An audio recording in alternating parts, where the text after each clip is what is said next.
Hello दोस्तों, आप सबको फिर से स्वागत है हमारे पीक्स चैनल में।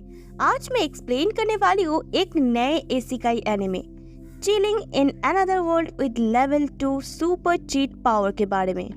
तो एनिमे के शुरू में हम देखते कि रॉयल कैपिटल पालुमा में इंसान सब डेमी ह्यूमन से काम करवा रहे होते हैं और सभी डेमी ह्यूमंस इंसान की स्लेव मैजिक से बंधे हुए हैं, जिसकी वजह से उन लोगों को इंसानों की हर अत्याचार सहना पड़ता है। पर वही हम लोगों का मेन कैरेक्टर बनाजा आता है, जो कि मन से बहुत अच्छा है और डेमी ह्यूमंस को खाना खाने के लिए कुछ पैसा देते हैं। पर इससे आसपास के लोग बुरी नजर से देखने लगते हैं। तो उन लोगों को देख के बनाजा सोचता है कि काश इंसान और डेमी ह्यूमंस सब एक साथ मिलजुल कर रह पाते, और तभी वो अचानक से ग्लो होने लगता है और गायब हो जाता है। तो हम देखते हैं कि बनाजा को कुछ मैजिशियन द्वारा दूसरे दुनिया में सम्मान किया गया होता है ताकि उन लोगों का हीरो बन के डार्क किंग को मार सके। पर बनाजा को ये सब कुछ समझ नहीं आता है, पर उसकी बातों को केयर ना करते हुए एक नौकरानी उसके पास एक बॉल लेके आती है, ये पता करने के लिए कि बनाजा के पास कौन सा गॉड ब्लेसिंग है। पर वो लोग देखते हैं कि बनाजा के पास कुछ भी नहीं होता है, तो सभी शॉक हो जाते हैं। तो बनाजा उन लोगों को उसे वापस अपनी दुनिया में लौटाने बोलते ही है कि पास में और एक हीरो कैंडिडेट को सम्मान किया जाता है जहां उसके पास स्ट्रॉन्ग गॉड ब्लेसिंग होता है। तो सभी लोग उसकी शाबाशी करने लगते हैं और बनाजा की बातों को कोई ध्यान नहीं देता है। तो अगले सीन में हम देखते हैं कि बनाजा को एक कार्ट में जबरदस्ती बैठा दिया जाता है। तो हमें पता चलता है कि बनाजा जब किंग से मिलके उसे उसके दुनिया में लौटा देने बोलता है, तो वो लोग बोलते कि ये पॉसिबल नहीं है, पर उन लोगों का ये गलती है। इस वजह से उसे स्पेशल परमिशन देते कि किंगडम से दूर डेलावेसा फॉरेस्ट में वो रह सकता है और इस कन्वर्सेशन के बारे में वो किसी को नहीं बोल सकता है। तो उसके बाद हम प्रेजेंट में देखते हैं कि बनाजा कार्ट के ड्राइवर से बात करने का कोशिश करता है, पर कार्ट ड्राइवर बात करने के लिए साफ मना कर देता है। पर बनाजा को पता चलता है कि इस दुनिया में डेमी ह्यूमंस और इंसान सब बराबर है, कोई भेदभाव नहीं है।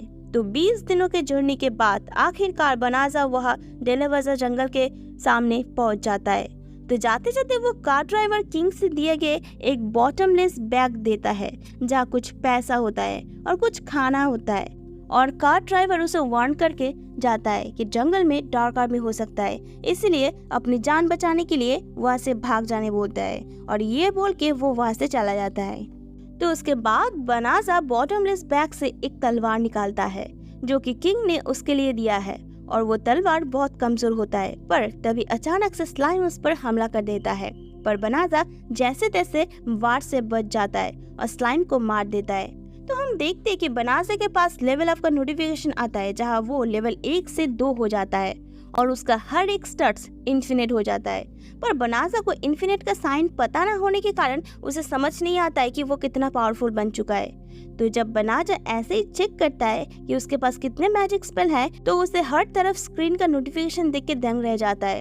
पर तभी उसका वॉइस असिस्टेंट बोल उठती है कि बॉटमलेस बैग कर्स्ड है, इसीलिए मॉन्स्टर उस पर अटैक कर रहे हैं। तो बनाजा को समझ आ जाता है कि किंग असल में उसे मारना चाहता है। तो हम देखते हैं कि वॉइस असिस्टेंट बैग के कर्स को प्यूरिफाई कर देती है। तो उसके बाद जब वो जंगल की तरफ बढ़ने लगता है, उसका वॉइस असिस्टेंट उसे रोक देती है क्योंकि पूरा जंगल मेलिशियम से पॉल्यूटेड है, जो कि डीमंस के द्वारा प्रोड्यूस करने वाली गैस होता है, जो कि इंसानों के लिए टॉक्सिक होता है। इसीलिए असिस्टेंट बनाजा से पूछती है कि क्या वो इसे प्यूरिफाई करना चाहता है, तो बनाजा हाँ बोल देता है। तो हम देखते कि एक हाई लेवल मैजिक से पूरा जंगल प्यूरिफाई हो जाता है, और तभी बनाजा के पास धड़ाधड़ लेवल अप का नोटिफिकेशन आने लगता है।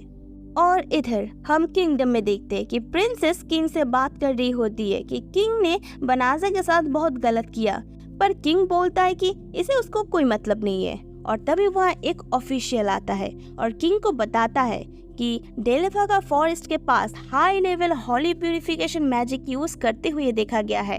तो पहले किंग को लगता है कि ये दूसरा हीरो कैंडिडेट का काम है, पर ऑफिशियल बोलता है कि नहीं, क्योंकि वो उस जंगल से उल्टा डायरेक्शन में गया है। तो इससे किंग शॉक हो जाता है। और इधर हम देखते हैं कि बनाजा एक ही बार में लेवल 367 हो जाता है। तो उसको लगता है कि शायद इस दुनिया में लेवल का उतना वैल्यू नहीं है, और उसे लगता है कि वो बहुत ही वीक है इस दुनिया में। तो वो सोचने लगता है कि वो वीक होने के कारण जंगल में रह भी नहीं सकता और किंग के ऑर्डर की वजह से सिटी में भी नहीं जा सकता। पर तभी वॉइस असिस्टेंट बोल उठती है कि उसके पास अपना हुलिया चेंज करने की मैजिक है। तो बनाजा जल्दी से अपने हुलिया चेंज कर लेता है ताकि टाउन में उसे कोई पहचान ना पाए। और उसके बाद फिर से असिस्टेंट बोल उठती है कि तुरंत सिटी में जाने के लिए वो टेलीपोर्टेशन भी यूज कर सकता है। तो ये सुन के बनाजा को लगता है कि इस दुनिया में वीक आदमी भी टेलीपोर्टेशन मैजिक यूज कर सकता है। तो हम देखते हैं कि बनाजा डायरेक्ट एकदम सिटी में टेलीपोर्ट हो जाता है। तो उसके बाद बनाजा के दिमाग में एक आइडिया आता है और असिस्टेंट को कमांड देता है कि उसे अपने ओरिजिनल दुनिया में टेलीपोर्ट कर दे, पर वो नहीं होता है। तो वो खुद को संभाल के एडवेंचरर गिल्ड में जाता है, जहाँ गिल्ड स्टाफ उसे गिल्ड के बारे में इंट्रोड्यूस कराती है। तो बनाजा फिलो के नाम से अपना नाम रजिस्टर कराता है। तो उसके बाद वो काम ढूंढने के लिए नोटिस बोर्ड देखने लगता है, पर तभी उसको छोटी सी लड़की के ऊपर नजर पड़ता है जो कि एडवेंचरर को हायर करना चाहती थी कि कोई उसे डेलेवागा फॉरेस्ट में लेके जाए, पर सभी मना कर रहे थे। तो उसके सिचुएशन को देख के बनाजा मतलब कि फिलो उस छोटी सी लड़की के पास आता है हेल्प के लिए और बोलता है कि वो उसे आराम से टेलीपोर्टेशन मैजिक से डेलेवागा फॉरेस्ट तक छोड़ सकता है।